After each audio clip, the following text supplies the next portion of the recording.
So hello friends, आज मी बनवत आहे पाया रेसिपी. सो पायासाठी आम्ही आणलेले आहेत हे पाय जो तुम्ही बघाल तर हे भाजून आणलेले आहेत. बकऱ्याचे पाय असतात हे.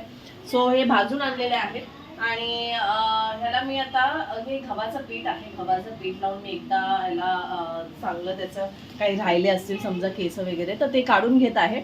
सो अशा पद्धतीने हे काढून घ्यायचे आहे आणि नंतर मग मी इकडे पाणी ठेवलेलं आहे गरम करायला. सो त्या गरम पाण्यात हळद आणि मीठ टाकून मी जरा त्याचं वरचं थोडासा असा वास जातो. सो अशा पद्धतीने मी ह्याचं हे काही जर केस वगैरे काही जरी राहिलं असेल तर हे असं गव्हाच्या पिठाने तुम्ही असं चोळून काढू शकता. सो तो इझिली निघतं. सो इथे हे हळद आणि मीठ टाकून मी पाणी थोडं गरम केलेलं आहे. त्यामध्ये मी हे पिठाने चोळलेले जे पाय आहेत ते टाकते. सो 2 मिनटं त्यामध्ये ठेवून मी लगेच काढेन आणि मग चाकूने त्याचं वरचं आवरण काढेन. सो यानंतर त्या हळद आणि मिठाच्या पाण्यातून 2 मिनटं ठेवून असं काढल्यानंतर हे वरचं जे आहे ते असं आवरण चाकूने थोडंसं आपण घासून घ्यायचं आहे. सो अशा हे पद्धतीने ही घाण निघते. तिला पुन्हा पाण्यात हे करायची आणि ह्या पाण्यात पुन्हा धुवून घ्यायचं आहे. जवळजवळ 7 ते 8 वेळा हे धुवून होतं. जर तुम्ही बघाल तर पाय आणले त्यावेळेस धुतले, त्यानंतर हळद आणि मिठाच्या पाण्यात धुतले. आता नॉर्मल एकदा पाण्यात आणि अजून म्हणजे 4-5 वेळा धुवून होतं. सो साफ केल्यानंतर इथे मी ॲड करून घेतलेलं आहे हे पाया आणि त्यामध्ये मी हळद, लाल तिखट असं ॲड केलेलं आहे. त्यानंतर मी त्यामध्ये थोडं टाकते आहे धना आणि जिराची पावडर आहे माझ्याकडे. सो ती ॲड करते मी.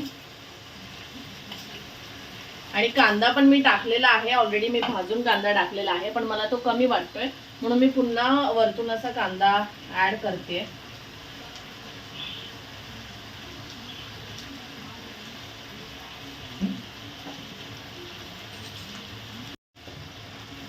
त्यानंतर लास्टला मी ॲड करते यामध्ये मीठ. सगळ्यात इम्पॉर्टंट इन्ग्रेडियंट.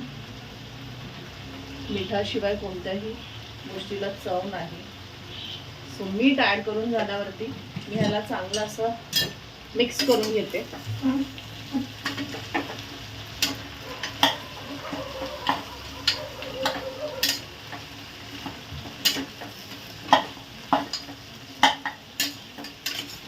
सो इथे मी गरम पाणी करून घेतलेलं आहे आणि नंतर मी ॲड करेन यामध्ये गरम पाणी. थंड पाणी टाकू नका, पूर्ण चव ही निघून जाईल.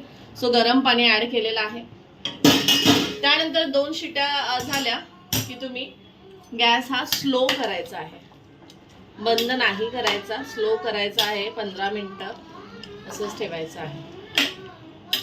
इथे मी अद्रक, लसूण आणि कोथिंबीर हे थोडे भाजून घेतलेलं आहे. ते मी मिक्सरमध्ये बारीक केलं आणि इथे पुन्हा आपला मसाला काढते.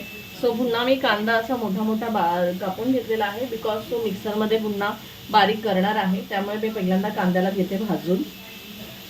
तुम्ही बघाल कांदा माझा असा खरपूस लालसर असा भाजून झालेला आहे. आता मी त्याला बारीक करून घेते मिक्सरमध्ये. मी मसाला ॲड करते. जो घरचा मसाला आहे तो मी इथे भाजून घेते तेलामध्ये.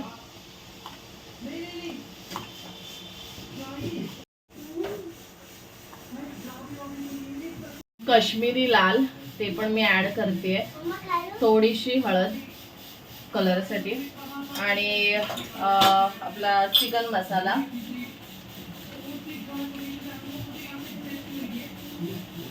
यामध्ये धणा आणि जिरा पावडर आहे ती पण मी ॲड करते.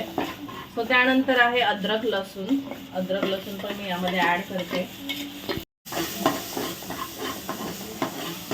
त्यानंतर थोडंसं मसाल्याला लागेल असं मीठ, कारण की आपण ऑलरेडी मीठ टाकलेलं आहे.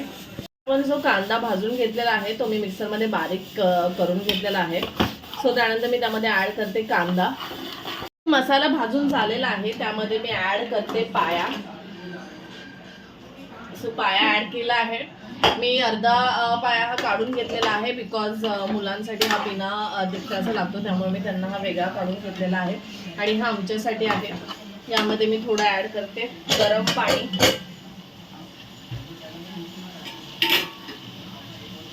टाकू बघा.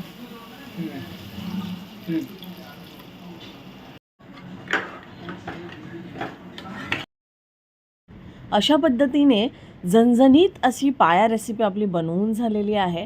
सो गाईज प्लीज माझ्या चॅनलला सबस्क्राईब करा आत्तापर्यंत ज्यांनी नाही केलं आहे त्यांनी, आणि तुम्हाला ही रेसिपी ट्राय करून बघा. Bye bye, thank you.